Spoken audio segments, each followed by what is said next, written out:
সালাম, শুভেচ্ছা ও স্বাগতম। আমি মিল্টন। আজ আপনাকে নিয়ে যাচ্ছি ইতিহাসের এই দিনে পৃথিবীর কোথায় কি ঘটেছিল, এই দিনের তাৎপর্য ও বিশেষত্ব এবং এই দিনের ঐতিহাসিক ঘটনা ও রটনা যা পৃথিবীকে বদলে দিয়েছে তা জানতে। চলুন পৃথিবীর ইতিহাসে এই দিনে কোথায় কি ঘটেছিল তা এক নজর দেখে আসি। আজ 15ই নভেম্বর।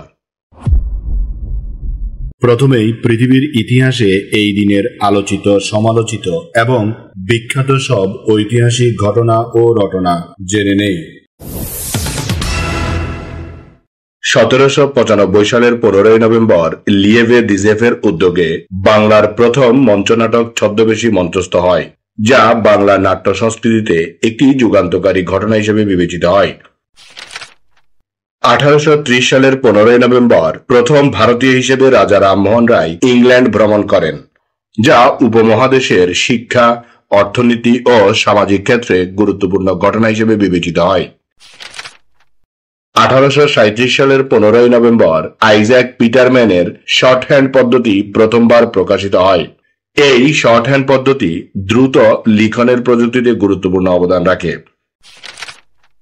1859 সালের 15ই নভেম্বর গ্রিসের অ্যাথেন্সে প্রথম অলিম্পিক খেলা অনুষ্ঠিত হয়। অ্যাথেন্সের এই অলিম্পিক গেমস আন্তর্জাতিক ক্রীড়া প্রতিযোগিতার সূচনা করে।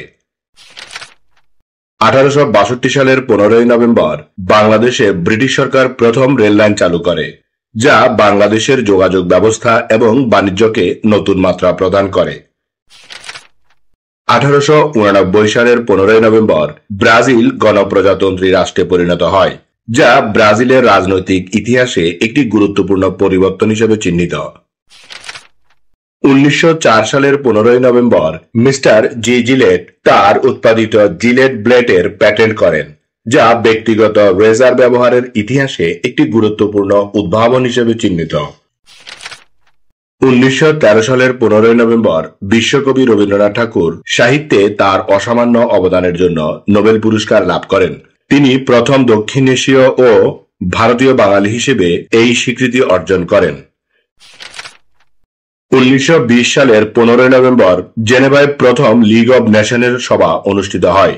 এই লীগ অব নেশন প্রথম আন্তর্জাতিক শান্তি ও সহযোগিতার জন্য গঠিত একটি সংস্থা এবং জেনেভায় অনুষ্ঠিত এই সভাটি লীগ অব নেশনের প্রথম সভা ছিল। 1949 সালের 15ই নভেম্বর মহাত্মা গান্ধীর হত্যাকারী নাথুরাম গডসেকে ফাঁসিতে ঝুলিয়ে মৃত্যুদণ্ড দেওয়া হয়, যা ভারতের স্বাধীনতা আন্দোলনের ইতিহাসে একটি গুরুত্বপূর্ণ ও স্মরণীয় ঘটনা। 1988 সালের 15ই নভেম্বর PLO এর চেয়ারম্যান ইয়াসির আরাফাত স্বাধীন ফিলিস্তিনি রাষ্ট্রের ঘোষণা দেন, যা মধ্যপ্রাচ্যের রাজনৈতিক ইতিহাসে একটি গুরুত্বপূর্ণ ঘটনা।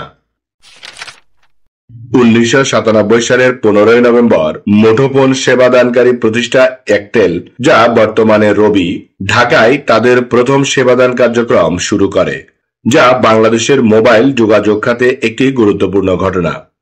এবার জেনে নেই এই দিনে জন্ম নেওয়া কিছু কিংবদন্তি ও অসাধারণ মানুষের কথা। জার্মান বংশোদ্ভূত ইংরেজ জ্যোতির্বিদ এবং সুরকার উইলিয়াম হার্শেল 1738 সালের 15ই নভেম্বর জন্মগ্রহণ করেন। তিনি ইউরেনাস গ্রহ এবং ইনফ্রারেড বিকিরণ সহ বিভিন্ন জ্যোতির্বিদ্যা সংক্রান্ত গুরুত্বপূর্ণ আবিষ্কারের জন্য সুপরিচিতি লাভ করেন। জার্মান লেখক, কবি এবং নোবেল পুরস্কার বিজয়ী নাট্যকার গেরহার্ড হাউপ্টমান 1862 সালের 15ই নভেম্বর প্রুশিয়ার সাইলেসিয়ায় জন্মগ্রহণ করেন। তিনি জার্মান সাহিত্যে ধ্রুপদী নাটক রচনার জন্য সুপরিচিত ছিলেন এবং তিনি 1912 সালে সাহিত্যে নোবেল পুরস্কার লাভ করেছিলেন।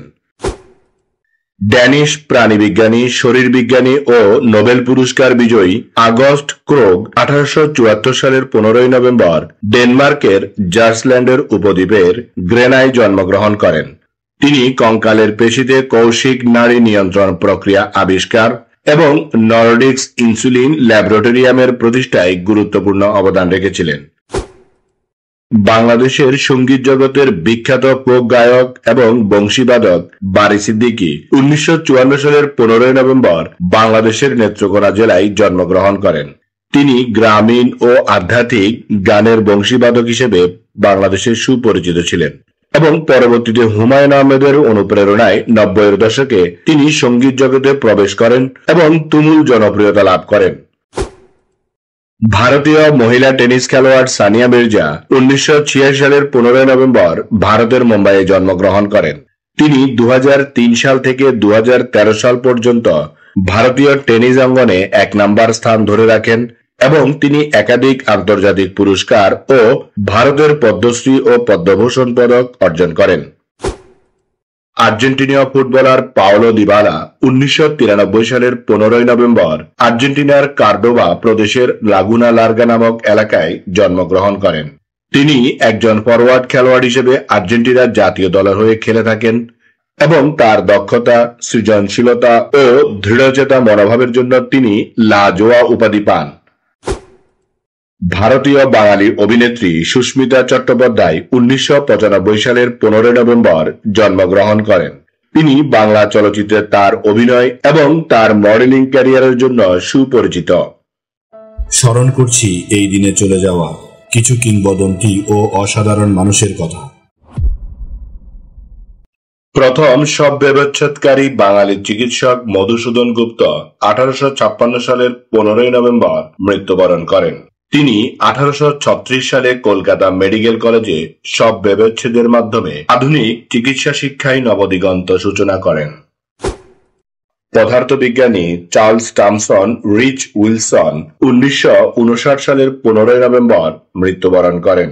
তিনি ম্যাগো চেম্বার আবিষ্কারের মাধ্যমে তড়িতাহিত কণার গতিপথ দৃশ্যমান করার পদ্ধতি আবিষ্কার করেন এবং তিনি 1927 সালে পদার্থবিজ্ঞানের নোবেল পুরস্কার লাভ করেছিলেন।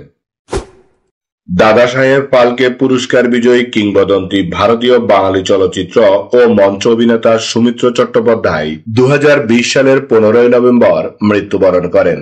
তিনি সত্যজিৎ রায়ের বহু চলচ্চিত্রে অভিনয় করেন এবং তিনি ফেলুদার ভূমিকা সহ বাংলা সিনেমায় অমর ছাপ রেখেছেন।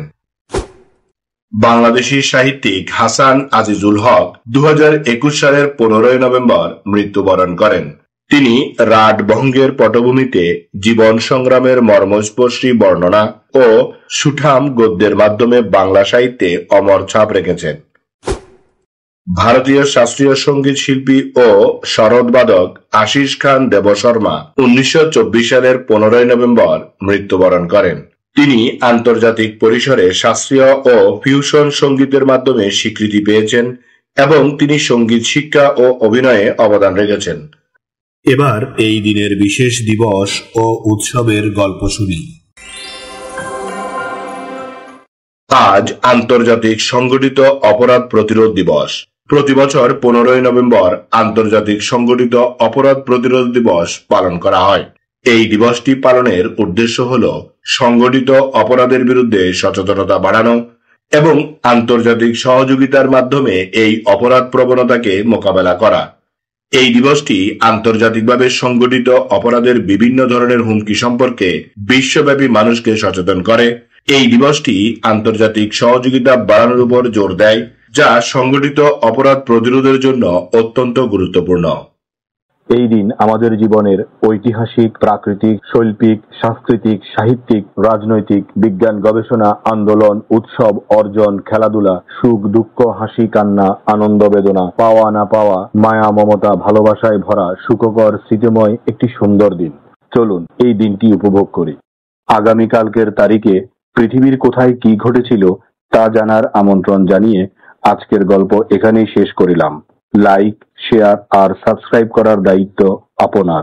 আমি শুধু বলিব, নিজের, পরিবারের, প্রতিবেশীর ও পরিবেশের যত্ন নিন। ধন্যবাদ। খোদা হাফেজ।